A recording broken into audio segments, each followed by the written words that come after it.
श्री गुरुदेव भगवान के श्री चंदन में कोटि कोटि नमन वंदन। राधे राधे राधे राधे राधे राधे राधे।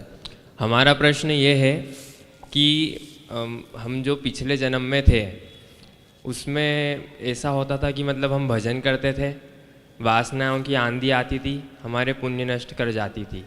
जब उनने पुण्य नष्ट करे जब भी हमारी मृत्यु हो गई, इसलिए आज हम आपके सामने खड़े इधर। जय हो।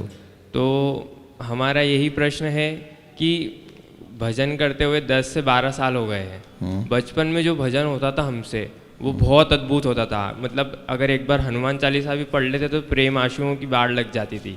लेकिन अब धीरे धीरे बड़े होते जा रहे हैं तो मन इतना ढीठ होते जा रहा है कि कई बार पाप बनते भी है, सत्संग भी करते हैं, लेकिन वो मन इतना ढीठ हो गया कि बार बार उठता है गिरता है, उठता गिरता है। तो हमारे को डर है ऐसा कि मतलब अगर हमारे पास वासना आई और हमारी मृत्यु हो गई तो फिर हमारा क्या होगा। तुम्हें अपना पिछला जन्म याद है? हाँ याद है। आपकी कथाओं के प्रभाव से याद है। आप हमेशा कहते हैं कि आपने नहीं, तुम्हें पिछला जन्म याद है अपना? जी नहीं। नहीं, अच्छा, मैं तो समझा कि तुम्हें कहीं पिछला जन्म याद ना हो। मैंने सोचा मेरा तो वीडियो ही वायरल हो जाएगा ये। एक बच्चे को सत्संग में आई पिछले जन्म की याद। ये सुनिए, ब्रेकिंग न्यूज है। अच्छा हुआ नहीं याद है, शुक्र है मैं बच गया। हाँ सुनिए, वासना हम पर हावी ना हो,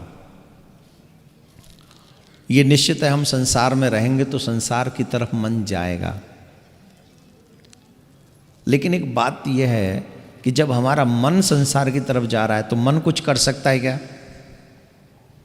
मन संसार की तरफ जा रहा है जैसे मन किसी में भी जा रहा है। जैसे इस भैया को गाली देने का मेरा मन कर रहा है। हाँ। नहीं, समझिए, हंसने के लिए नहीं बोल रहा हूँ, एक उदाहरण दे रहा हूँ। बुरा बोल रहा हूँ ना, इसलिए बुरा मन करे तो वो तो मुझे करना कैसे है?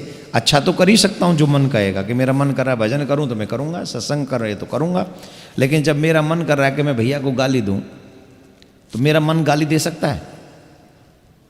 नहीं। गाली के लिए मुझे जिब्या का प्रयोग करना पड़ेगा। जी। मेरा मन कर रहा है मैं किसी को थप्पड़ मारूं जी, तो उसके लिए मुझे हाथ का प्रयोग करना पड़ेगा। जी। मेरा मन कर रहा है मैं शराब पी लूं, उसके लिए भी मुझे मुंह का और हाथ का प्रयोग करना पड़ेगा। मन कर रहा है लेकिन प्रयोग हमें शरीर के माध्यम से करना पड़ेगा, तभी हम वहां तक पहुंच पाएंगे। जी। अब हमारे मन में कहीं वासना आ गई सपोज, और आएगी ही, संसार में रहेंगे तो ऐसा नहीं कि नहीं आएगी, आएगी ही।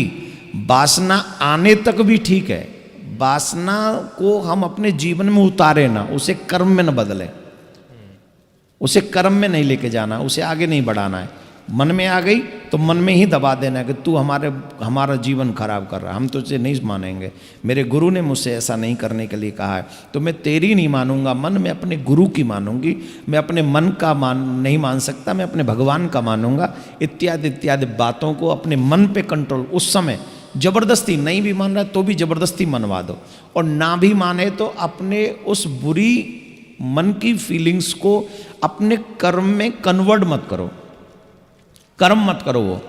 तो अगर तुम कर्म नहीं भी करवाए तो मानस की चौपाई कहती है मानस पुण्य होए नहीं पापा। मन का किया हुआ पाप तुम्हें नहीं लगेगा, मन का किया हुआ पुण्य लग जाएगा। तो मन में अगर हुआ तो उसे मरने दो, लेकिन कर्म में मत आने दो। ये इस चीज़ का सही उपाय है। और जब मन में कोई बुराई आए तो सत्संग जरूर सुनो उसी समय, फिर सावधान हो जाओ। धन्यवाद। धन्यवाद।